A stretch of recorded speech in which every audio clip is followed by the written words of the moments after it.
Good evening, everyone, and welcome to Play Some Video Games. This is the first of many recap shows you'll have here for E3. EA did its big press conference today. If you head over to our YouTube channel, you can see the lovely live reactions from Donnie, Q, and Coach Mo, who did an awesome job. But what we're going to do now is kind of recap and give us our quick thoughts on what we thought EA brought in day one of E3 2018. So as I said, two of the guys here with me this evening were on the live reaction. So Q, sir, how are we doing tonight? Doing pretty good, man. I'm glad to be here. Glad I could be in the live reactions. That was fun. We had a good crowd in the chat. That was awesome. It was good. I didn't make it in time to do the video, but I was there in the chat with you guys the whole time, and you guys did great. And of course, with us is the boss man, Donnie. Sir, how are we holding up? I know you're a little under the weather, but you're not letting it stop you. That's right. Heavily medicated. Sudafed Mucinex around the clock trying to get me through E3 2018. But greetings, Koopalings. I'm here. That was something. It was a show. A show happened today. That's correct. That it did. So unfortunately, Coach Mo couldn't make it. He had a work obligation. So, Coach, we're thinking about you. And this here tonight is dedicated to you, sir. In memorandum. I don't know. Anyway, so EA launched off the first show. Right off the bat, came out swinging with Battlefield 5. They wanted to focus strictly on the multiplayer there. They showed some more different trailer footage, kind of ran down things that have continued onto this one. So it was all focused on multiplayer. They did announce a Battle Royale, but said more was to come on that later in the year. So I've heard different reportings where everyone says, well, it won't be there for launch, and that means it's coming later. But you got to keep in mind the game isn't launching until later this year. So maybe it is. I don't think they really clarified that yet. They've had to go back and clarify a few things, but that hasn't been mentioned yet. However, what is there, and it is pretty awesome, the character customization is pretty cool, but the tanks being able to destroy everything again, I don't know about you guys, that got me excited. That was pretty awesome watching the tanks literally just plow through houses. And being a PUBG player, seeing people, hide in houses for, 20, 30 minutes in a Battle Royale match, that's not going to work here in this game if you have a tank. Not at all. That's exactly. You got excited about that. So your thoughts? That was exactly what I said, because I got all the Battlefield Bad Company vibes, which is probably like the last Battlefield game that I really played and played to completion and finished. Like I played Battlefield 1, kind of messed around with it. I messed with the super big one that they came out at the launch of the PS4. But I've never considered myself a fan of that series. I've always skewed Call of Duty. I like the gunplay better. But Battlefield Bad Company had an awesome story with very funny characters, and you could blow up everything, and just rolling through towns with tanks was great. And yeah, that's exactly what I said on the stream. I was like, man, if PUBG could let you just blow up walls and people couldn't just sit and camp against windowsills and snipe people, it'd be so much more fun. So yeah, I was very excited. It was funny because we made the joke. We've been making this joke for a while, but you actually tweeted out a little bit before this started that we should have a keyword this E3 and take a shot every time we hear it. And you suggested Battle Royale, and we didn't get 5 minutes into the first presentation of E3 without Battle Royale being brought up. So me being a Battle Royale fan, that got me excited, because honestly, I was up until the Call of Duty unveiling, I was like, hey, I'm probably going to do Battlefield this year. My brother-in-law loves Battlefield more than Call of Duty. So I was like, well, if I'm going to return to this type of game, then I'll go where I know people are going to be playing. Then Call of Duty showed their Battle Royale, and that got me really interested. Like, oh, this looks pretty cool. But now Battlefield's talking about Battle Royale, so I may end up just going back to Battlefield, depending on how it goes. But I think Battlefield is definitely doing all the right things to try and stand toe-to-toe with Call of Duty. Q, what do you think? Sorry, I just saw Donnie dying over there. I'm there with you, man. Like, honestly, I didn't know Battlefield was gonna have a Battle Royale mode when Call of Duty released their Blackout mode. I was really excited for that, because I feel like that's the one thing that would make me get a Call of Duty this year, not the standard deathmatch. For me, that gameplay is too chaotic and too it's just pointless. You die, you come back to life. There's almost no it's just nonstop, just shooting, hip shooting everywhere. But then that Blackout mode looks really cool. It seems like they're putting a lot of effort into their operators, and I was like, okay, I think I may buy Call of Duty today. But then Battlefield looks that tank. If they're gonna bring, I don't know how big that Call of Duty map is gonna be, but if you're gonna be destroying buildings and stuff like that, it seems like you have to have a pretty big map for that. Yeah. I'm gonna wait and see more gameplay from both of these games. I don't see myself playing both, But I mean, I'm a classic hypocrite when it comes to video games. Like I hate on Destiny and then I buy the DLC. So I'm saying, well, I'm definitely not buying both. But here come November, I might be like, oh, guys, like who wants to jump on either one? You know, I'm excited for it. I just want these games to run better than what we've seen PUBG's run so far. Completely. Sorry, no, go for it. No, go for it. Unrelated and has nothing to do with EA at all. But I guess breaking news. The Neo Geo Mini was just announced with like 60 or 70 or 170 games. Like Wario has multiple tweets going down with the lineup of games that are coming down with it. We already have that. It's been out since March of last year. So the Nintendo Switch, like all the Neo Geo games are on there. That's weird. There you go. Interruption. Well, yeah, it is. So that was announced there too, and I think you brought up a lot of good points. And it's funny because I, like you, wouldn't be saying necessarily I'm getting both these games, I'm playing both these games. However, it may be a possibility because of game share with Donnie and I. He may buy one, I may buy the other. You know, Black Friday deals, post-holiday deals, for sure. But it's weird because you look at, you know, maybe PUBG is going to announce something on Microsoft tomorrow. But when you see what the competition is doing with Battle Royale, and even if you're not a fan of the cartoony style of Fortnite, what Fortnite has done for Battle Royale, how it's constantly changing and evolving. PUBG just isn't doing that, man. I mean, it takes them, a year to come out with one new map that is still randomly played, and it's still janky as heck, even on an Xbox One X. So it's weird. We'll have to see where it goes and how it continues on from there. But I'd say, yeah. Man, they're not EA though. We've all been saying that. That's the difference between indie and AAA. I mean, they've got multiple teams that outflank anything PUBG can do. I mean, they can do that in their sleep, and so can everybody else. That's why everybody's doing it. Yeah, that's kind of how the market works. And I don't know. Yeah, sorry. I don't know how much like minor details impact like how stable a game runs, but I feel like when I think of a Call of Duty or a Battlefield Battle Royale mode, I don't see those games adding the level of equipment. What am I looking for here? When you go around in PUBG, like like scavenging, you gotta find all these parts. You gotta you find new pants, you find new helmets. I don't see those games bringing those elements at all. I see it. I think they're going to be more streamlined. It's like, hey, you have a loadout. You drop in. You can customize the skins or your own like whatever, like a cosmetics. But the loadout that you jump into the game with, that's what you have, and you may be able to pick up ammo along the way. Sure. But I think that may help those games run better. The fact that it's more streamlined. Hey, you can grab a tank through buildings. But the loadout that you have is a loadout that you get. You don't get to pick up weapons along the way and stuff like that. That makes a lot of sense. You might be right. I mean, that's one of the things Fortnite does to an extent. It's not so much, hey, I got my gun. Now I need to get my scope, and I need to get my silencer, and I need to get my vision, my sight. Fortnite, you grab a sniper rifle, it's a sniper rifle. You grab a machine gun, it's a machine gun. It is what it is. Call of Duty very much is known for the loadouts. So I could easily see that being like, hey, whatever character you have, here's your loadout. Those are your guns. I think you have a great point there. We'll see. We'll see. There's a lot more coming down with these new battle royales, but I'm excited for them. I apologize because I'm doing all the tweets and everything. I may have missed this. Did you announce that it's not going to be there at launch? Well, I said that. Here's the thing where it wasn't clear. Did they actually say that? They said more details to follow later this year. They said Battle Royale wouldn't be there at launch. Oh, okay. It's coming after launch, and the way they said it, because they said it with like such like throw in like la-di-da. Like I immediately just went 2019. Like that thing is not here this year. Most likely. And that's fine, because if you look at multiplayer just in general, single player, and the fact that it has a campaign, it'll give people time to get through the holiday season, all the other games we got coming out, Red Dead and all this, Spider-Man, all these other games that are dropping this year. That's fine. Bring in 2019 and take the time and do it right. That's fine. You can buy Call of Duty on release day through Amazon, pay $40 or $45 a reduced price, play it, get sick of it, return into GameStop, get most of your money back, go get Battlefield when the Battle Royale mode comes out. Boom. That's true. Well, there you go, people. Problem solved. That works. All right, so that's enough of Battlefield. We'll find out more from that, we're sure. We may even see more of that on Xbox's main stage, possibly because of that partnership. So we might see some more there. I'm sorry. Okay. I want to say one last thing, because this happens to me every year. I think I have 3 of these on record at PSVG, and for whatever reason, it gets me every time.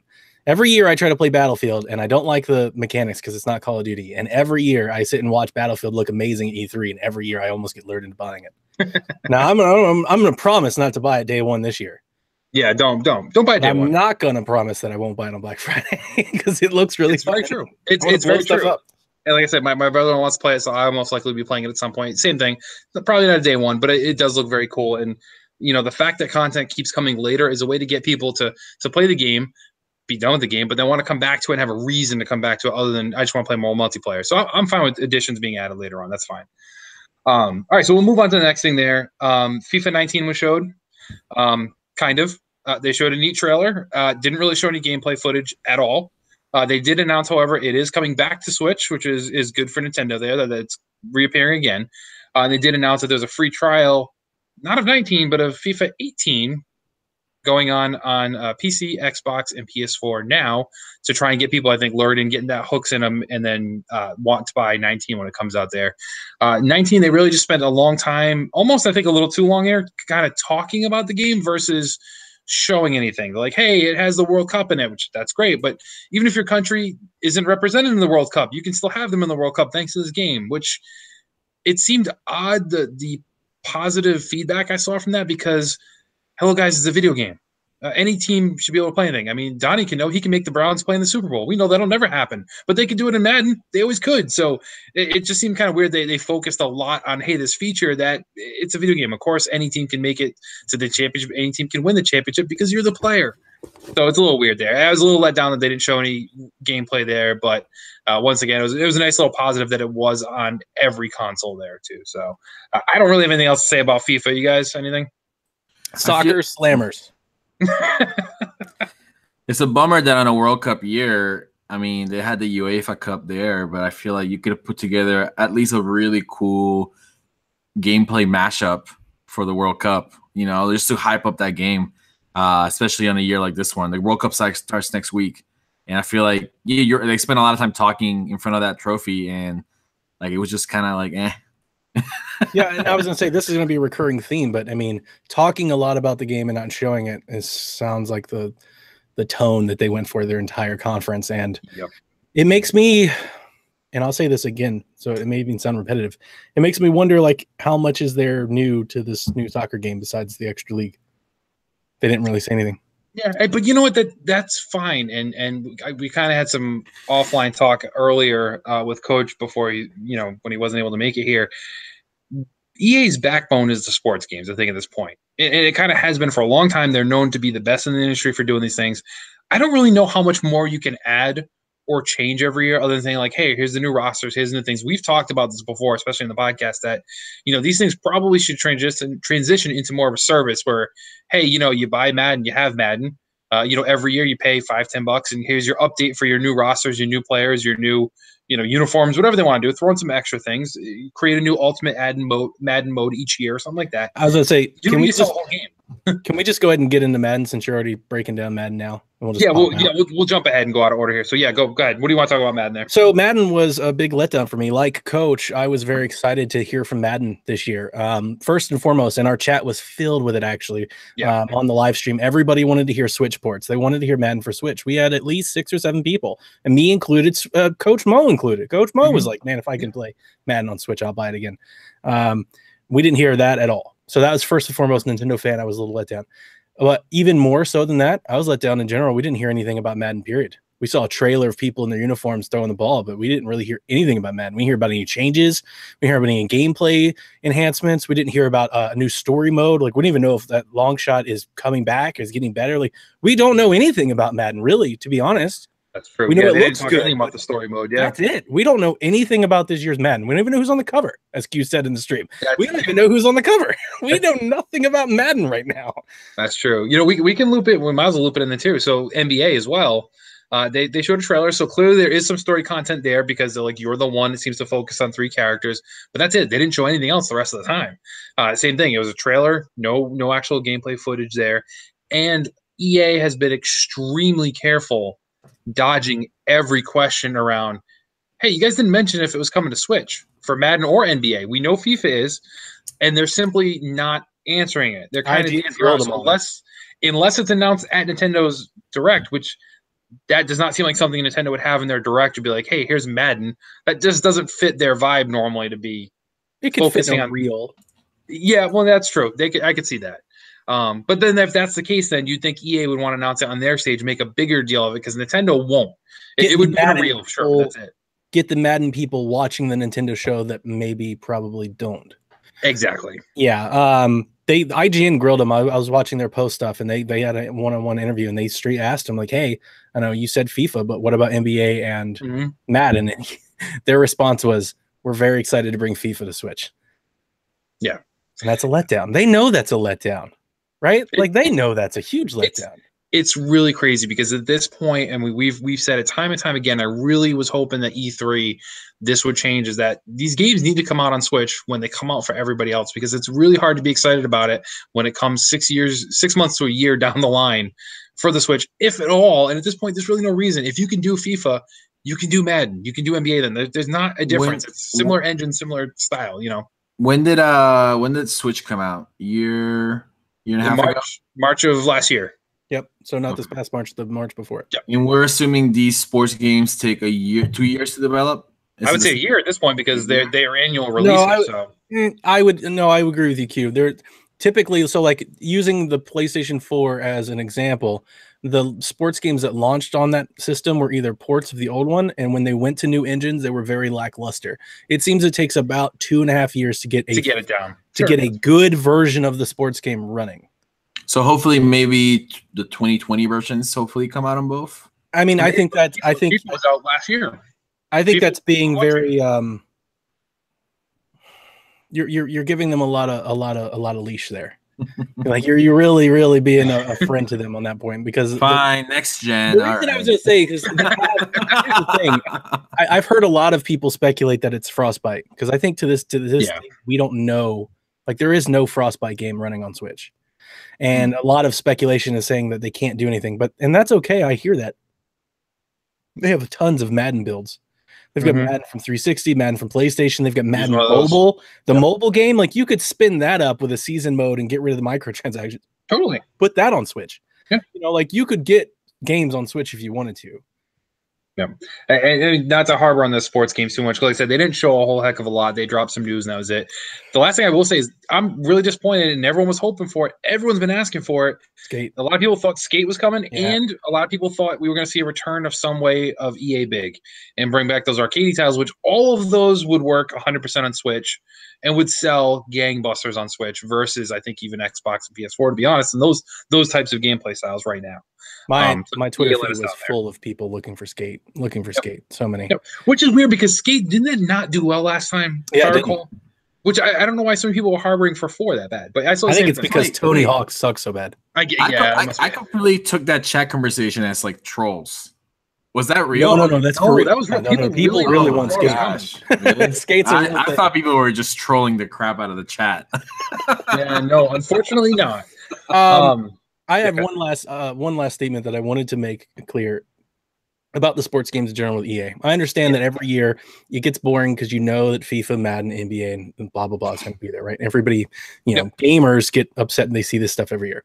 But as Coach Mo often points out, these games sell and they sell tons. Oh, they do. I'm a little upset that EA taking the stance that they did today by barely showing those games and barely investing into them. I mean, Madden had less than 10% of the time that Command and Conquer Rivals did, and we'll get back to that later. But it makes me feel like EA doesn't appreciate, their bread and butter. It's like so often sports gamers want the sports games to be held, in high credibility. They want gamers to recognize that these games are amazing, that like they have a huge fan base, and it's like it hurts it even more when the own company comes out and they're like, yeah, let's give them a trailer, let's get beyond this so we can get on to the other stuff.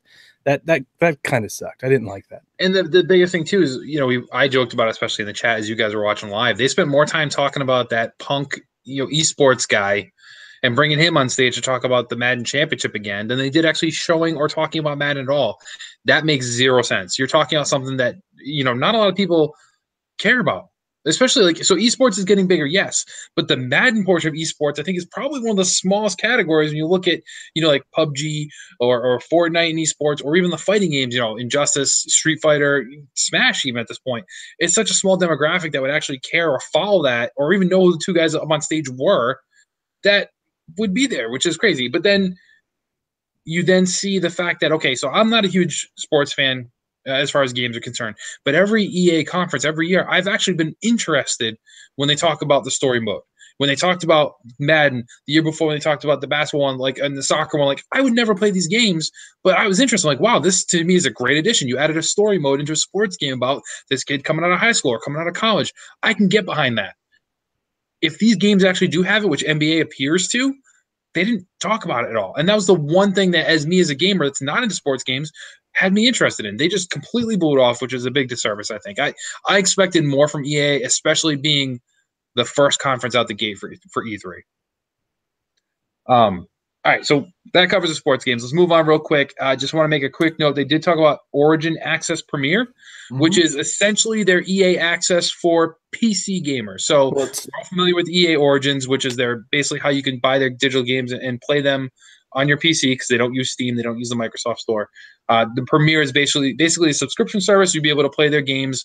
A lot of the big ones, day and date of release. As I say, it's really their Game Pass. It's their Game Pass for PC. Because EA Access, we have to wait 6-8 months for stuff. This stuff launches day and date. So if you are a PC gamer, you can subscribe to them. I think it's $100 a year. Yes, $99 a year. Madden, Anthem, FIFA, all that stuff as soon as it launches. Yep. Battlefield, so, I mean, that's a great deal. And I honestly thought, as they were talking about this, I'm like, here we go. This is coming to all consoles.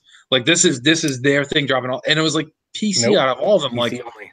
Weird. So this is the first time you brought Madden back to PC. Instead of grabbing that money and saying, here's $60 every time we can get somebody to buy this game, you instantly just discard it and say, give me $100 and you can play all these great games we have coming out. Like, Anthem is going to be big on PC. I can already predict it. Like, Destiny is very big on PC. Anthem's going to follow that thing. People will be excited to play Madden again on the PC for sure. Battlefield will be big on the PC for sure. Like, these are all games that they could have sold individually and made more money versus $99 a year to play all their new games plus their back catalog, their vault as well. So, I mean, that really surprised me. I really thought this was going to be a service coming to at least PS4 and Xbox. Or at least PC Xbox. Too. Right, I thought it was coming somewhere. It was just like, I say at least Xbox because EA Access is not on PlayStation yet. That's right. So I would think they would offer an upgrade, an EA Access Premier as well, but they didn't. They did mention, though, the first time I believe that they've acknowledged the fact that they bought GameFly's streaming service. Yes, and they talked about streaming cloud platform, and that's a hot buzz issue this year at E3 because Ubisoft said that that's the future. The next, we'll have one more hardware cycle, and then they say everything's streaming. And we've already seen Capcom trying to stream Resident Evil. Even Mo got excited because he was thinking, man, this is how I could play Madden on Switch. Q, what do you think about, man, streaming games? I don't know. I mean, for me, it's all about technology. I mean, are we there? I mean, can we keep up a solid streaming service that doesn't? We can't even get our podcast to run well. So right. I mean, for me, it's like I don't know. For me, it feels a little bit too next gen. I mean, one thing is to install a game into your and then getting the rights to it using a Game Pass service. Yep. That's another thing to be streaming like a game. Man, I love these service where you can like stream your Xbox to your PC using the Xbox app. Yep. I mean, to me, that's a cool service, but to be honest, like, it's not up there. It's not competitive. Like, if I want to play Siege using that, I am at least a second behind the action, and that's too much. That's true. That cripples me, and it's. I mean, yeah. So it's not good for competitive gameplay. Which at the end of the day, like, you know, it's something that how this will go. Right? Here's how it'll go: is they'll make it super cheap. It'll be the point where you honestly have no economic alternative. Like you should just do it because it's so cheap, right? Somebody will come out with a box. It'll be like $60. You'll have all of these games that you can stream on it. It'll be good enough. And versus the amount that you would pay to run it on a PC with real hardware or anything like that. That's how they'll get people early, right? So like moms and everybody else, the casual market will start to move over there, and then games for us won't have a market anymore, and then it'll slowly turn out. But that's true. I mean, you look at, this EA thing is already cheap. It's $100 a year. That's less than $10 a month. Like that's pretty impressive. That's why it's crazy to bring all the day and date games like that. It's crazy that they promoted them both at the same time. They said, hey, like, we've got a streaming platform and we've got a download. It's like they're diversifying their funds. They're like, let's see what wins. I mean, they're big, they're huge, they're monsters in the industry. So I mean, they're the ones who can kind of play around with it. But it just seems weird that, once again, it's like you're bringing it back to PC, which is the right move. Take aggressive moves to PC gaming for sure. There's nothing wrong with that. But to then do it at a discount right off the gate seems weird. But All right, I think we're enough about that. So the next announcement was also a little bit weird here. We had them go into the crowd to see the staff of Respawn there to talk about their, at this point, still unnamed Star Wars game. It was Zampella, right? Yep. Yep. So this was almost why bring it up, because this made people a little mad. So they talked to him a little bit. Just a little bit. They're asking questions like, "Can you at least tell us the time frame in which this game takes place?" He's like, "Sure, between episodes 3 and 4." And I had my episodes wrong. That's between Sith and A New Hope. Okay, yeah, I had my episodes wrong in the live stream. Yeah, so it's like morons. Right, so we're at the Rogue One stage. We're in that area of the time frame. It's same time frame that Solo takes place, all this kind of stuff. So it's okay. That's fine. It's the biggest gap I think in the timeline you can explore. Yeah. So there's plenty of places to go. But to me, that's a cop out, because you can create your own story, and it doesn't matter, because you don't need to fact check it with anything else. And then they kind of just said, "Yeah, it's going along good. We're not going to tell you the title of it, but it's coming out holiday of next year. We hope." So okay, there was no point. Just said not this year, right? And that's only if Disney doesn't take away their license to say you guys are not allowed to make Star Wars games anymore.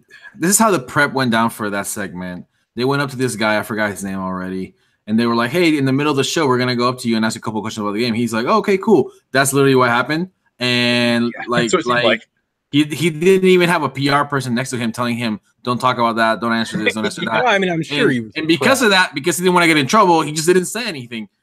Didn't we get the name Jedi Fallen Order? Wasn't that the moment? Okay. Yes. I'm pretty sure he was prepped. Like, that was all staged. Oh, sure. But it still was cringeworthy, because one of those moments because we terrible. We talked over it in a live stream, and Mo was like, "I'm pretty sure Nathan's going to hate us," and I'm like, "Really?" It's true. They didn't think enough about this to even bring a trailer. Like, at least when Mass Effect Andromeda dropped, like, they had people drawing stuff on paper. Like, they just had a dude sitting in the crowd. Like, I was like, "There's nothing. This isn't news."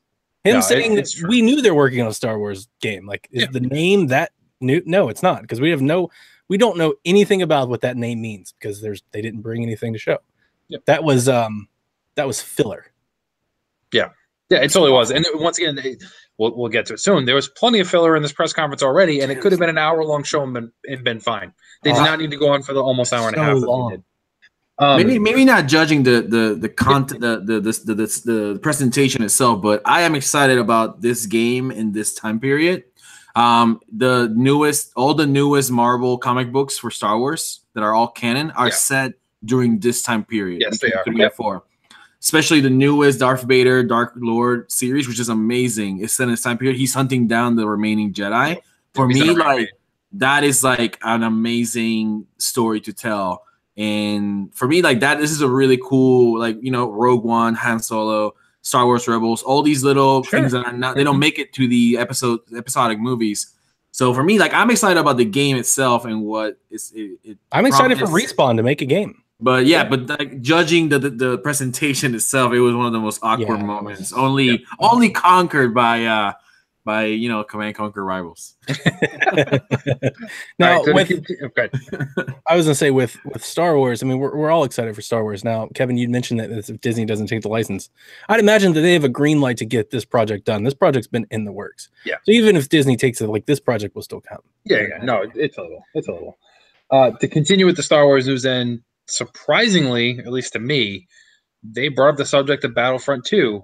And somehow the head developer came out and was not booed by the audience. I don't know how. I was expecting that, to be honest, in full effect, and it didn't happen. Or they muted the audience or something. They didn't mute the audience, because there were plenty of moments where they stopped for applause and got nothing but cricket. That was weird. So they came out and admitted they hadn't done it right. They're still working on it and doing it right, which was yeah, he did. He came out and said, we obviously didn't get it right. My issue was I didn't feel like they went far enough. No, they didn't. They definitely were like, hey, we could have done this better. It's like, you think? You think? Really? You took the most popular, most monetizable brand in all of the world. Star Wars fans collect RC cars and toys and pop caps and all kinds of ridiculous stuff. That's true. And you just buried it into the ground. Yeah. Remember last fall when we were watching the sales of this game and hearing all the reports? They're projecting we're going to sell 5, 8, 10 million, and it's it's been 4 weeks and it's only sold 1.25 million units. They just crushed it. And he walked out and he's like, Yeah, it's like in true Keanu fashion. Hi, Caroline. Just hey, we messed up a bit. We're gonna fix that. I wanted a little bit more. I did. I said on our before the show started on our little pregame show, I said if it were me, I would have walked out and said, "Hey, we messed up. We're never gonna do that again." And to prove it to you, everybody gets Battlefield for free. Like, go get it today. Like today only. Everybody goes and gets it. Yeah. And they didn't do that. And not to saying that they had to, but I wanted a gesture from them to acknowledge that. Yeah. And they didn't. It's true. They just were like, we goofed. Yep. And instead, here's some more content to come over this game that nobody bought, nobody's playing currently anyway. And that's we're going to visit, number one, there's going to be content coming this week, I believe they said, for Solo, which is kind of cool to see Donald Glover up on there, playing his Lando, and then the Solo guy and Chewie there, young Chewie. It looks good. I will say that the game looks good, but it's just not good. And then they were saying it was for fan service, which for me, I assume this content was already in there, but it wasn't. Clone Wars Saga. So they're going back. General Grievous, Count Dooku, Anakin, and Obi-Wan, younger Obi-Wan, obviously, are coming as well in 2019, I believe they said. So, I mean, yeah, it's cool. It's great that they're still supporting it, but it just seems odd that, this is one you probably should have pulled the plug on.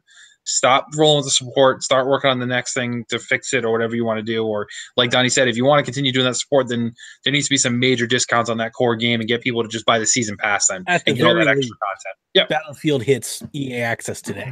Yes. What is Battlefield Vanilla for free, and then you buy the season pass for all the cool content, which realistically everybody's been saying that's been the better stuff anyway than what the core game had. So fine, I'll pay for that. You want to charge me $20 for the season pass? I'll buy that, but I'm not buying that game. I'm not. How much is Battlefront 2 right now in stores or retail or whatever, digital or whatever? What is that running at? I think I want to say the lowest one I seen around recently was like 30 or 40. I'll check it right now. Okay. While you're saying that, they did another one of those pause moments. They paused for like a cheer for Count Dooku. Yeah, that made no sense. I don't know why. Nothing, and Q in the middle of it was like, nobody's gonna cheer for Count Dooku. Who thought of this? It's true. Like Grievous, I like General Grievous as a character, but I only like it because I could throw down with 4 lightsabers. I really hope they let you do that. That'd be awesome. That's true. All right, so the standard edition on PlayStation 4 right now is $20 on Amazon. It's normally $40, so it's on sale right now though. There's only 5 left, so if you're not watching this live and you want to order one, guess what? You're probably not gonna be able to. And it's not EA Access. No, and the version that comes with the DLC is on sale for $43. Right. General retail is $80 still on that one for all the DLC. So even if you wanted to get it on the cheap and you want that extra content, you're not getting it cheap. I'll play Star Wars Battlefront on Xbox, like back compat. That's on Game Pass. I'll just play that instead. Play the original Battlefront 2. That's what you're gonna play. Sure. All right, so let's move on from the Star Wars hate here. This is one I liked. This for me was probably one of, if not the highlight of the show for me. Unravel 2. So I poked fun at you guys for missing all the stuff that came out that basically announced the game, rated the game. There were people already playing it on PS4 hours before the presentation. Yeah, let's go ahead. I'll just say I posted that this morning. Like as soon as I woke up, I saw that they had revealed it. I didn't post it was yarning because I was trying not to spoil it, but I told folks, hey, EA's got spoilers out there on Twitter. Follow it. What I didn't know, I had no clue that they would have a companion. That was a complete on the fly riff. I was like, here's my bet. Because what I saw when I saw the way that they like showed him in need, I immediately went Yarn Yoshi and Yarn Yoshi's Poochie. Yeah. That was like my immediate thought. I was like, they're going to give him it's going to be a co-op game. And that's exactly what happened. I was like, hey. No, it's true. And the game looks good. It looks great. It's a co-op adventure. It's like you mentioned. This is basically, I don't think there's even going to be a way that you can play the solo. I think you have to play No, you can play it solo. Oh, you can? Okay. Yeah, you can. And it's out now, which was crazy. That was there, and it's out now moment, which was like $17.99. Yeah. Well, if you have EA Access, I thought. Correct. $19.99 if you don't. Okay, so still a great deal either way. Graphically looks fantastic. I'm excited. This is a game that me and my wife can play for sure. So I was kind of telling her about it in the drive earlier today. She was like, hey, what happened in the press conference? Anything good? This is one I immediately brought up because I think it's a lot of fun. I think she will dig this one for sure. Two commentaries on it. The gameplay they showed when they had the people demoing it did not do the game justice as the trailer they showed at the end that showed you more levels. You're like, oh, this looks really cool. So they probably should have done the trailer first and then did a little gameplay and say, here's how the co-op works, because it was a little jarring.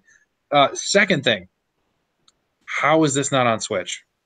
I know we said it before, but this one to me makes even more sense than having Madden on Switch. This is a Switch game at its heart. That's the immediate response to every tweet Wario64 has made in like the last 12 months. Is it on Switch? We got to stop doing that. We can't. No, I know it's true. Into that, but you're not wrong. I'm happy for other consoles. This would have been a great 2-pack.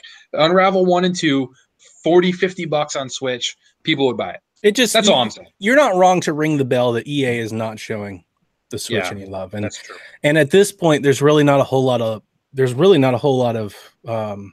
defense for that. They can't say that it's the Wii U struggling base. No, definitely not. Right, it's selling gangbusters. Like why they don't have any support even for their, indie greenlit projects. Like, and now this again, isn't this Frostbite? It is. I think Yarny was a Frostbite. So I'm not sure. I think it is, but that maybe that's it. Maybe that's the reason, or maybe they just don't want to. Maybe they don't want to. That's fine. Like, they just don't want to. They don't like it. Sure, it's definitely possible. It just seems very, very odd to me. Yeah. So it was on Frostbite engine powered. So maybe you're right. Maybe that's the big clue here. But you're right. There's no excuse anymore for game companies not to develop for Switch. If it's something at all, there should be something, and they didn't really show love. But not to harbor on that. So this is definitely a purchase for me. Me and my wife are gonna play through this. I think hands down. I think Q, you mentioned you and your wife. This would be a great one for the two of you too. I mean, the fact that it's co-op for me, or it can be co-op, it's a huge boost. Honestly, you'd be surprised how many times I jump online and I literally Google search like couch co-op family. I do the same. I do the same all the time. That's how I came across Diablo 3. Honestly, I wasn't a Diablo person until like one day I was just like, all right, I need to play something with my wife. People were like, oh, Diablo 3 is a definitely great couch co-op, and she loves it. So for me, it was like, for me, any game that appeals to that. It's not too crazy. It's not too complicated. Mm-hmm. So one that doesn't play a lot of hardcore video games can pick it up. That to me, I did not play Unravel 1. I would play Unravel 2 just purely for that element. Yeah, I'm right there with you. So Donnie, this is you and the kids, you think, or you and the missus? Is she picking up? We played Yarny together. Now I'm not going to buy it. Coach Bo bought it. He said he just tried to stream it for us this weekend. I played Unravel when it hit EA Access, and I'll do the same. Or I purchase it on Xbox and you get it anyway. There you go. So. Well, if that happens, yes. This isn't one I'm going to rush to jump out to get. But yeah, whenever I can get availability to it, I will play it. Yeah, fair enough. The first one is, I said this on the stream. The first one was good. It wasn't bad. It wasn't like revolutionary. Sure. It was like that Super Lucky's Tale, ukulele type mold. It wasn't Mario, but it was fun. Yeah, and it was an indie game. You got to remember that. It's just one that EA helped, push along out the door is kind of what it was. It wasn't an EA developed game. This was something they assisted with. So right after that, they kind of went into their next EA original, they call it, where they kind of helped the developers. And this one was interesting. Sea of Solitude. So at first, I was kind of like, what's going on here? Because they had the lead developer, the creator, if you will, go up on stage, and she was clearly nervous and very emotional about telling her story and what they were doing with this company, which is fine. We got to remember, one of my favorite moments from last year's E3 was the guy from Ubisoft talking about being able to make a Mario game and how that was like his life's dream. And that was one of the best moments. You saw him, break down, seeing that trailer, seeing Miyamoto introduce his game was like, to me, this was the same kind of feel. I liked seeing this. And she went on to they didn't really talk a whole heck of a lot of the game. They talked about how emotions will play into it. But first thing right off the bat, and I think you said it on the live stream, Donnie, is the visuals of this game. Right off the bat was like, this looks cool. So Donnie, talk us through your thought process when you saw it. Yeah, my highlight of the show had a great style. Immediately brought back. I immediately saw Wind Waker and I immediately saw Rime. Now those are the tale of two stories. Wind Waker, one of my favorite games I've ever played. Rime, I couldn't get rid of that game fast enough. Sure. Yep. So we don't now. I thought about this when we got off the live stream. I actually thought about this quite a bit today. My highlight of the show, based on first impressions, like I'm judging a book by its cover instantly. They didn't show us anything really about how this game is played. No, not at all. They basically showed a boat like floating in water. Like I really don't know what the gameplay is, and that scares me. The last time a game hooked me like this on Look Alone was Beyond Eyes. And Coach Mo loves that game. I didn't enjoy that one so much. So this one still has to win me over, but at least there's a lot of leash there for it to do so, because I want to know this world. I want to know that character. I really like this one. They didn't announce where it was coming, but it's coming 2019. Yeah. This looks like a Unity game. This might come to Switch. I can see that. I can see that, and you're right. They have me on a leash here with this one. This looks good. I want to know more. I want to see more. This isn't one I just brushed aside and kept going like the two of us did with A Way Out. That was the last original, and you and I dropped that hour in. We played the first 2 chapters and we're like, nope.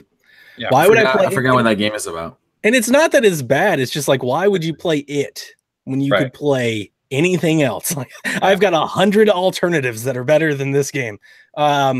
Q, that was the game where it's the 2 guys breaking out of prison together. Oh, yeah. I thought it was going to be Shawshank Redemption, but it's not. Like, the voiceover is really. It's not that the voiceover is bad. The writing and the dialogue is bad. Yes. Yeah, it's not. So anyway, SOS. She did a great job of selling her game. I wish she would have let the game sell the game. Yes. So it's nothing against her. I loved the passion. I really. You could tell. I said it on the stream. Coming from MomoCon, I just met 10 people just like her. Like, the amount of life that people put into their projects, like, this is her, you know, like, you can tell she's connected to it. I love that. You want to support it. Just like you said, the Ubisoft, you want to buy in just to support that passion. But at the same time, it's like, what are we doing? Is it like a puzzle game? Is it an action game? I don't even know what the game is. I need to see the gameplay. Like, somebody play a level, give me a demo, something. Yeah, it's true. And I will say, though, big kudos to EA. We look at right now the struggles in the industry for female-led projects, not let alone female-led characters. This is a woman's, designing this game. Kudos to EA to give that support and then put her on the main stage and allow her to be herself, get emotional about it, and not apologize or try and cover up the fact of what happened there. Like, that was a beautiful moment from what appears to be a beautiful game. Q, your thoughts? Does this one have you interested too? I'm interested in the art style and the music. I mean, if that's the music in the game, the music was just. I mean, someone posted in the chat. It could be Enya. I don't know if that's like an artist or not. Yes, it is. I don't know. So okay, great. I like games that tell good stories, and for me, like I played Valiant Hearts. I think. Mm-hmm. Yep. For me, like that game was just very basic, but I thought it was a really great game, and I just got hooked on it one afternoon, and I played all of it in one day. And for me, it's like, I would have loved to see some more, but I mean, I'm at peace with what I saw. I mean, didn't blow my mind. The art reminded me a little bit of Camposanto style. It's like it's cartoony, but it's not. It doesn't take it. It's not trying to be funny. It's like an adult. It's an adult cartoon style, which I like. I'm into. So. Yeah. So to go from a very highlight in the presentation to the lowest point, we saw Command and Conquer come back. That's awesome, except for it's a mobile game. And they spent, 15, 20 minutes? 11 minutes, I believe. So long. Including the trailer for the movie? Because that was the movie trailer, right? That was the movie trailer. So they brought out 2 YouTube streamers, if you will. One, Nick at Night, I know of him. I did not know of the other player. And they basically sat them down and they played a mobile game. But the funny thing was they played the entire game. They had some shoutcasters, some esports commentator type guys walking you through the play-by-play. Like a WWE match. Exactly. And the whole thing was cringeworthy. But they went through the entire thing until the match was over. So like Donnie said, 11 minutes, and then said, oh, by the way, this is Command & Conquer. Mm-hmm. All right, that's an established franchise for over 20 years. And it deserves better than this. Right. But even if you want to take it out, you lead with the fact that, hey, this is Command & Conquer, because the entire time the 3 of you were you literally left on it. You went to go. I got up, left, made food, made drinks, came back, and it was still going. Right. So, so here's the mentality. Maybe not for you, but for some people, if they were watching and doing the same thing and they heard Command & Conquer, they may not have used the opportunity to get up. They might have sat around and be like, oh, what's Command & Conquer? And then I would have saw what they showed, and I would have got up and then you would have left. Yeah, that's fine. And it was a pre-alpha build, so it's not even an alpha build, it's not a beta build. This game, so even for a mobile game, this has got to be way out in production. So why bring it up here? You had all these other great things. Like, there was no point bringing. Why bring up a mobile game at E3? Period. This isn't the audience. That's true. Take that to the Apple conference. Take it to Google's conference. Like, this isn't mobile gamers. I have nothing. I do have things against mobile games. I don't really like them, but this statement aside, nothing against mobile gamers. If you like to play there, that's fine. That's not what E3 is for. Mm-hmm. It really isn't. I mean, the amount of gamers that are tuning into this aren't like looking for tablet games. And if you don't think that's the truth, let's like tally up the amount of games that are coming to console versus phones, and let's see how you end up at the end of the week. It's gonna be like 400-3. I mean, Sure. it was really it should have been there at all. And then the fact that like I played Command and Conquer when I was little. It was one of my first PC games. Like I understand the franchises. I used to love those cutscenes. Oh, yeah, they were so good. And to think that you're gonna throw that name on something that looked worse than Wargroove, worse than Halo Wars. Like there are so many indie games in this market that look better than this. Mm-hmm. You're gonna throw that name on it. It felt like a cheap grab. I was like, Command and Conquer deserves so much better than that. It's like throwing Fable on that Legends game. Why are you why are you doing that? It's like, I don't know. Yeah, I tuned out, and this was the low light of the conference. Yeah, it's weird. And they spent the most time on this. I think this and FIFA got the longest talk time for showing the least amount of stuff. Well, I mean, the mobile they showed you probably more than they needed to. But Madden sells 8 million copies a year. They talk 10 minutes about. Right. It makes no sense. All right. Anyway, so let's move on from that. So that was there. If it's free to play, I'll probably try it out. Sure, I try a lot of mobile games, but you're right, not E3 stage. So let's get down to the big announcement here. This is the one everyone's waiting for, and EA knew it because they started the presentation off with it. I'm just kidding. You're not wrong. They started the presentation off saying, "Yeah, we just keep interrupting Kevin." So EA started the press conference with, "Hey, we have Anthem, but we're going to talk about that later." Made you sit through the next hour and a half to get to what people really wanted to see the most out of everything there. Hey, no, it totally is. It totally is. Great trailer. I would say great trailer, but the whole entire time I'm like, I want to see gameplay because we saw a trailer. So that trailer was just another trailer. Then you bring out the devs and you sit down and have this pre-prepared, very PR-approved, very contrite conversation that was supposed to appear to be an interview, which it wasn't, for some Q&A. Some tidbits in there were kind of cool, so kind of informative, but I mean, all of us were screaming, show us the game. We want to see the game. You don't need to do this. Show the game. Show the game. Show the game. Show the game. Show the game. What, maybe 10 minutes into it, they finally showed the game after some also very pre-planned tweets. So they asked Twitter for some questions, and they got them. They obviously had them for a while because they had video answers basically to the questions, so it wasn't anything real. But they didn't portray it as that either, so that's fine. But there were things like, hey, how about them loot boxes? Like they clearly strategically picked things out. Can I customize my character? Stuff like that. It's fine. They gave us all the answers we wanted to hear. They're claiming no loot boxes at all now. On the conference, it didn't sound quite that way. The way the man answered it, it sounded like he was trying to dance around the issue there, and that there would be some, but they wouldn't help you have an advantage, which is fine. That's like how Destiny does it. But it just seemed to be a little suspicious the way he answered it. But they're tweeting out now saying absolutely not. There's no loot boxes, no microtransactions for anything like that in Anthem. Then they finally showed some customization stuff there. It was pretty cool the way you can kind of trick out all your different javelins. They're called, right, Q? Yeah, javelins. Okay. Your suits, your mech armors, if you will. And then they showed some gameplay, which was really cool. I am excited about this. Surprised they gave the release date of February 22nd, the same day as Days Gone. Unless one of those move, that's going to be a kind of a clash of the Titans here. However, we'll note Anthem is multi-platform. Days Gone is not. So that's another Horizon Zero Dawn versus what was the other one that came out like the same time? It was Mass Effect Andromeda. Which was multi-platform.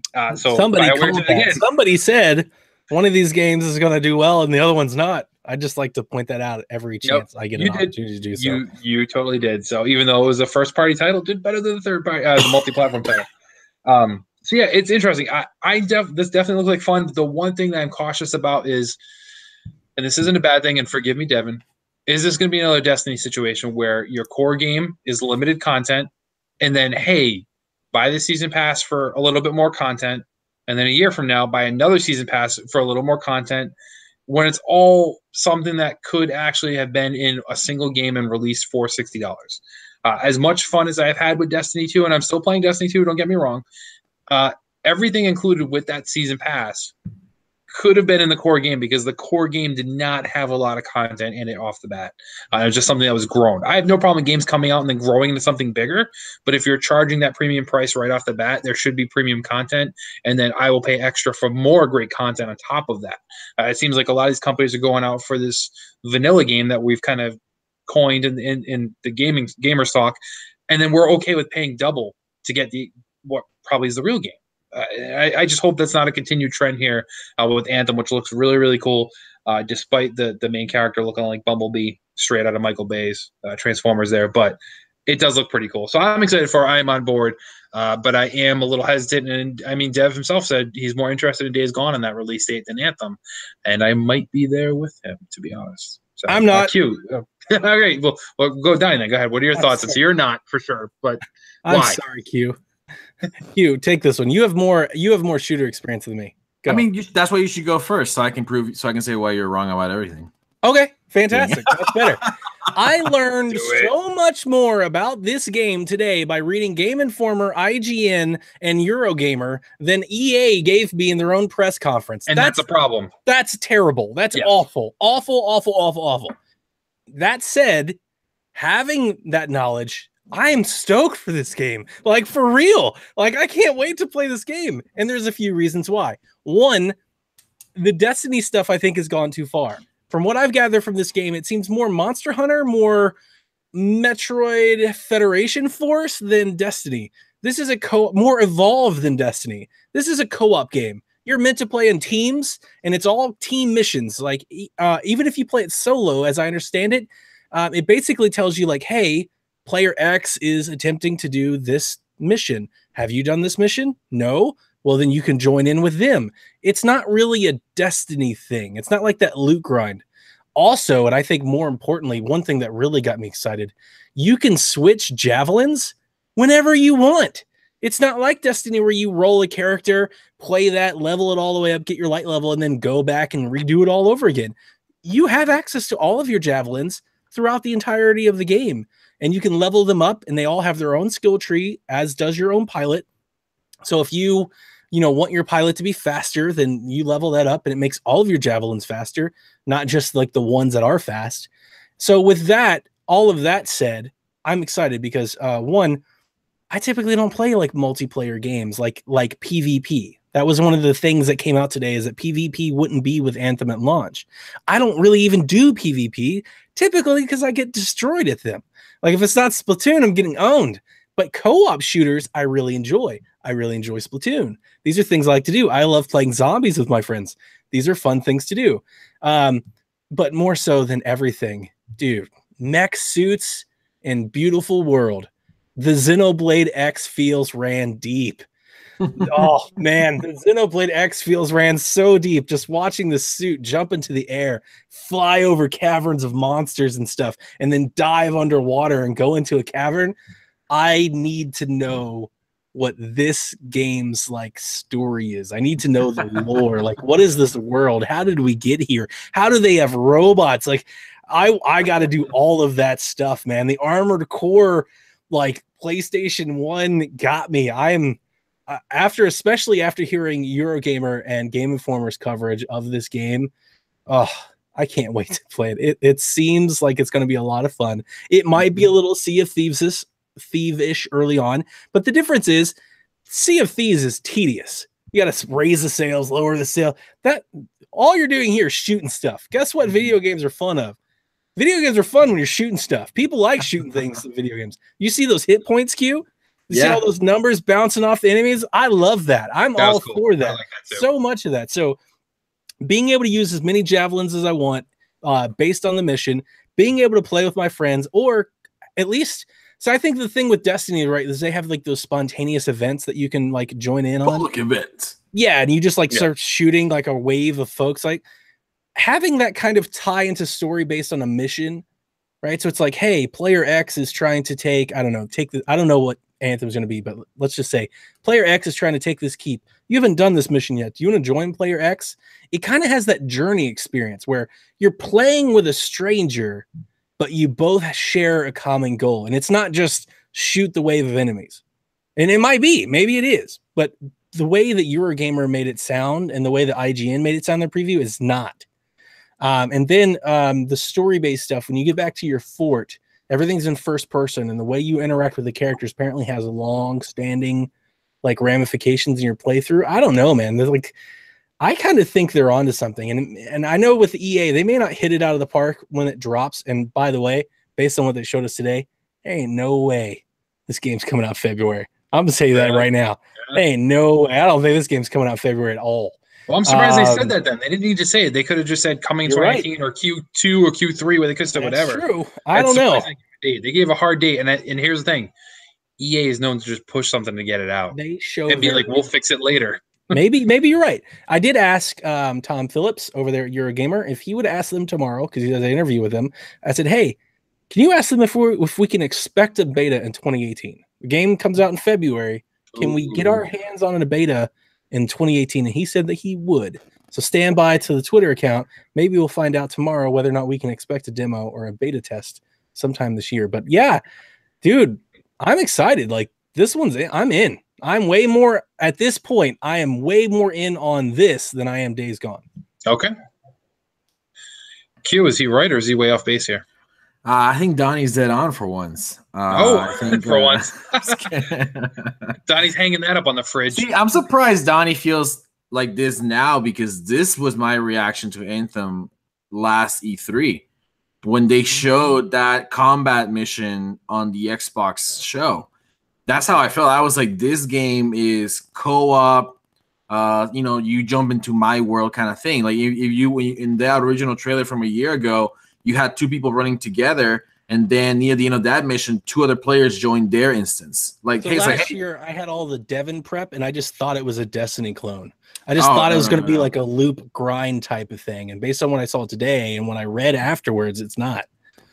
See, for me, like this game feels a little bit. This is a problem. Like there's been a divergence in how like these co-op open world games, or not. I don't want to call them share world games. Yeah, there was Destiny, which was really pushing to be an MMORPG, even though it fell short of it. Yeah. And then you have what I call the Division formula, which is in the Division, you never see other players in the Division that you don't want to see. Right. The only people in the Division that you see outside of the dead zone are your own friends that join you in your map. Mm-hmm. Which is like Monster Hunter style. So for me, like this game is gonna be more like a Ghost Recon Wildlands in the sense that you are running your own experience, or your friend is running his own experience, and you can join them. They can join you in missions. You can accept to do missions together, like a cooperative mission, stuff like that, or run like a raid or a strike. I love everything that I've seen about Anthem. I'm very excited for this game. This game, alongside a few other games, is the reason why I really, really don't expect or hope that Halo 6 comes out this year, because this is a very tough, not tough. This is a between August and March, May of next year. It's like a war zone for the shooter world right now. Division 2, Battlefield, and Call of Duty pulling out their battle royales. The Anthem. You have all these. Sorry, Gears. I'm hoping. Well, maybe we'll see. Maybe we'll see tomorrow. In 24 hours, we'll know.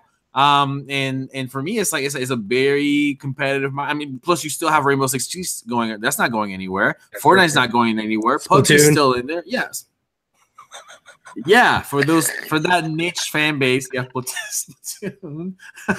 So for me, it's a very tough market right now to ask someone to devote a fraction of their evening or their week to a shooter game. You better bring it. But so far, I like Anthem. Like I was telling Donnie earlier today, there's hype and there's excitement, and I think I'm too old now for hype. I'm tired of being let down by experiences. I'm not that youthful anymore. I'm not in my mid-20s anymore. But anyway, I'm excited for Anthem. I'm excited that they are saying, no loot boxes, no pay for power. Yep. I think I hope if they're willing to say it at a conference like this, I hope they stick to it. Yeah, I'm with you there too. So to kind of wrap it up, so that was all the announcements they showed during their major press conference, their main stage, if you will. Thoughts on the overall presentation? I don't want to score things. I don't want to sit there and say, did they win E3? Because everybody talks that kind of stuff. So I just want to know, what were your overall thoughts on the presentation? Donnie, why don't you go first? First, I'd like to mention that we already created our Anthem team.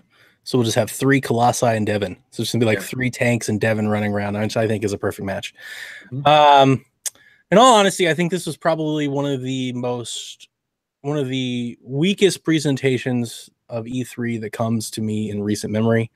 Like equally as low, if not lower, than the Mario Power Star Tennis Star Fox Zero year. Like that one really hurt me, and this one kind of this one's in that realm. It's not that what they showed was bad. EA has quality. You know, everybody that hates on EA, like they make quality games.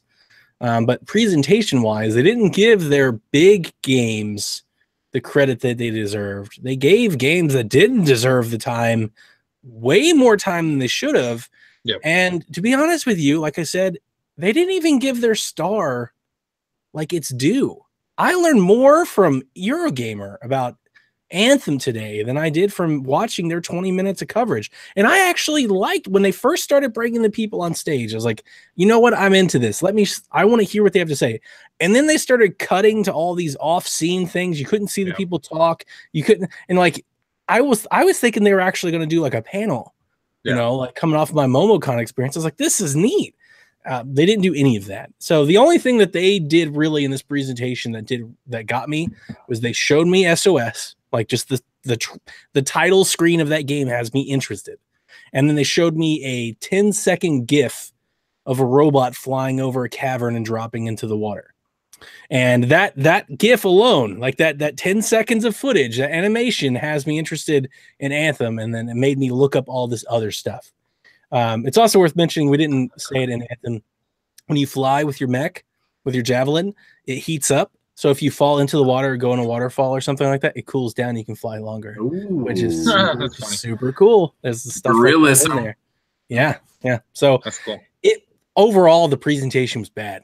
No Madden, like not really good NBA. Like FIFA had too much time and showed. It's weird. FIFA had too much time and showed too little FIFA. Exactly. That was my grade. More FIFA, but less FIFA. It was okay. I'm out. No, that's true. All right, so Q, why don't you go first, and then I'll wrap it up. Yeah, for me, I wish I could sit down at that meeting. I don't know, 6 months, 8 months ago when they started planning. I don't know how long ahead these organizations plan E3, and be like, hey, like this is our prime time to talk about what we care about. This is our prime time in gaming. This is the 1 week where gaming becomes mainstream in all media. Like you can go to any newspaper tomorrow probably, and they'll have at least something about E3. Maybe not tomorrow, but maybe by the end of next week. This is the one time of year that gaming becomes like huge across all media and all news. And you took an hour and a half to show stuff that a lot of it felt subpar. And to me, I don't know if that's because they have nothing else to show and they don't care, or it's because this is what E3 means to these developers nowadays, or these publishers. Maybe E3 is no longer the place where you drop your home runs and your grand slams. Maybe it's just another platform, another place where you drop news. And if you don't drop your biggest news, that's okay. I mean, Nintendo has walked away from E3, obviously not completely, but you know they don't do the stage thing anymore. They do these smaller things. We're seeing, I mean, all last week you had announcements dropping all last week. Yep. Yeah, and I'm like, and some of them were not even leaked. They were just straight up, announcement drops leading into E3, but they were still not part of the event itself. So to me, my question is like, is this EA having a bad conference and us expecting a home run, or at least setting the standard that high, or is this just how publishers feel about E3 nowadays? It's like, well, you know what, we can have a B conference, a B minus, and that's okay. We're okay with that because we control the news cycle at the end of the day. I think you're spot on. I definitely think with the case of Sony and Nintendo, I don't think they look at E3 as the day they have to win. Right. I think that's a day that they can get coverage, and they almost, I think for the last 2 years, you can see both companies, they kind of treat it as such. Like they take advantage of getting all the eyes on. That's why they put out their big hitters, but they don't really show you much, and they don't really pull any tricks out of the hat. They save that for their own times. Xbox is really kind of the one that's still depending on E3 because they don't have their own fan showcase yet. With EA, though, they also don't really have another showcase. No, not really. I actually would probably support the idea of EA just bowing out of E3 and going and doing something else. Like just in August 25th, have EA Day, where they just do all kinds of EA stuff. My only thing is I don't necessarily know if this presentation would change. Like this presentation I don't think it'd be any different. I feel like I'm going to say this for the next 3 days, and I already kind of regret this because not everybody has to do what I want them to do. But I've been saying this for a long time now. Folks, get off the stage. Yeah, like that hurt this conference so much. If Nintendo directed this EA show and cut it in half, it'd be great.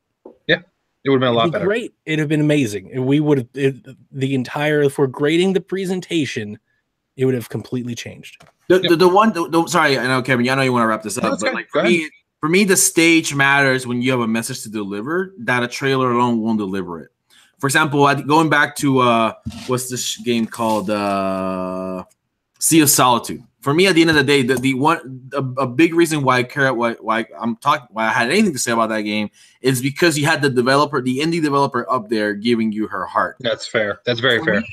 We're gonna see that tomorrow on Xbox stage when they do 20 minutes of ID at Xbox, and you have these indie developers, back to back, giving you like their elevator pitch about why they're spending their life savings on this game, right? And for me, you can that's still the stage. Yeah, go ahead. No, yeah. I think you can still achieve that feeling, that passion in a pre-recorded, scripted, and it doesn't have to be scripted, but in a edited, concise fashion.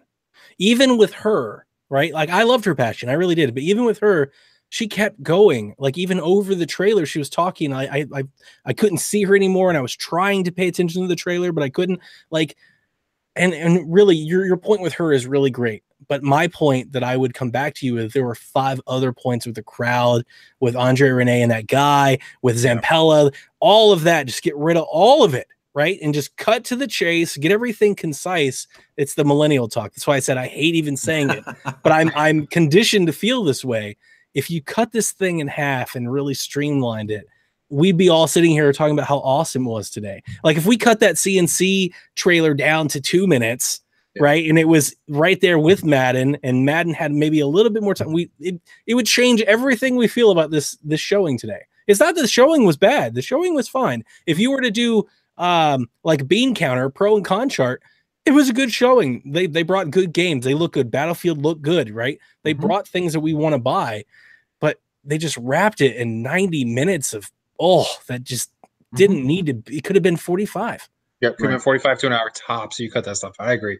For me, you guys kind of hit on all the points there. EA did not rely on their big heavy hitters the way they should have. Their consistent attention grabbers the way they should have, and spent way too much time on gimmicky things like developer, Q&A that wasn't really Q&A, or the infamous mobile matchup. Like you said, you could have done that, shown that really, really nice polished trailer, and then shown 10, 15 seconds of actual mobile gameplay footage like every other commercial you see for a mobile game. Like when it's on TV, you see these mobile game commercials. Just done that and say, coming soon. That's it. That's all they need to do. There's no need to talk about it. Have those announcers, have those 2 guys playing all that stuff. So for me, I'm glad this was the first conference we got, because in my mind, hopefully they can only get better as far as the quality and presentation value. Like I think if EA was in the middle and we'd already seen Xbox go, we already seen Bethesda go, we already seen Ubisoft go, and then EA was there, we would be way more critical than we are already on them, I think, after seeing everybody else do a little bit better. So maybe it's good that they got out ahead of everybody else and got out of their own way, essentially. But I do think there was some good content there. There were a lot of things that didn't need to be mentioned, but I think maybe they're just trying to fill a time block, and that's the way they could do it. So final question, just real quick. Hey, don't even need to explain on it. Donnie, favorite game you saw during this presentation? Anthem. Q. Anthem, not him. Anthem. What? I was being a troll. Anthem and him are like almost synonymous. Don't worry about it. Anthem. Okay. I was trying to make a joke. It failed. Sorry. Just like the EA press conference. Just like the EA. That's what I was. Yep. Okay, so for me, this is tough because I want to say Anthem 2. I share that excitement you guys have for it, but I think if I had to sit here and say, Kevin, you can pick one game from EA and you're not allowed to play anything else, Unravel 2. Sorry. Not sorry. Else? You would play. Wow. No, if I had to pick one, if you said, Kevin, you're allowed to play one EA game and that's it. For me, I think it would be Unravel 2, only because of the experience I will have playing it with somebody else and being family time content there. The game looks beautiful, and I know what I'm getting is what I'm getting. So for Anthem, yes, we got a lot of answers. Like Donnie said, there were way more answers in the after coverage than what we got during the actual coverage. There's still question marks, because who's to say this campaign or this world isn't just like Destiny 2 and you can beat the whole thing in 10 hours? That's true. Right. And then you're waiting 6 months for expansion 1 to come out, and it's only another 3 hours of content. And then you're waiting again, and they could slow roll this the same way Destiny is being slow rolled. And for me, that's kind of the uneasiness. Unravel 2, as simple as it is, I know exactly what I'm getting. I can get it right now, and I don't need to wait. And I'm going to have fun playing it. That's it for me. That's it for me. I'll still probably be all in on Anthem, but for me, it's I still have a lot of questions on Anthem, and I want to see more before I make that decision. Say, yes, this is a purchase for me for sure. Only because I have all these other games that we're comparing this to. I have Destiny. I have The Division. All these other games here that are very, very similar. It's just a different, it's different mechanics, different looks, sure. But ultimately, it's the same concept. One may do it better than another. That remains to be seen. But yeah, that's it for me. So that wraps it up, everybody, for our first of the reaction podcast for our presentations here at E3. I will be releasing this, hopefully. I'm going to start editing this right now as soon as we get off the air, so you can download it tomorrow morning. So with that being said, you will see Microsoft tomorrow as well as Bethesda. And I think we're doing both podcasts tomorrow night, too. Is that correct, Donnie? I know you're doing the Xbox one. Okay, so Donnie's on yes for the Xbox One. I will be recording the Bethesda one immediately after the Bethesda presentation, hopefully with Josh and Devin, hopefully. Donnie, who's doing the Xbox One with you? Q and Josh and Coach Mo, if everybody shows. Okay. So we'll have Team Xbox in the house plus me.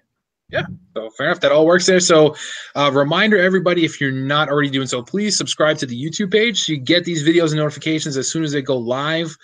Donnie, what is the YouTube address now? I know we had to tweak it a little bit. YouTube.com/PSVG podcasts.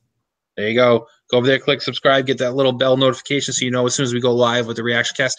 Watch the E3 conferences with us. So we have the live stream up. You can watch it and then see our goofy faces reacting to it at the same time, giving some Mystery Science Theater 3000 type commentary over developers when they spend way too long on stage, or they have, esports competitors gripe about slapping somebody else and weird stuff like that. But more importantly, everybody, stay tuned for all this E3 conversation to continue on for the next few days. But more importantly than that, in between, we ask that you, as always, never stop gaming.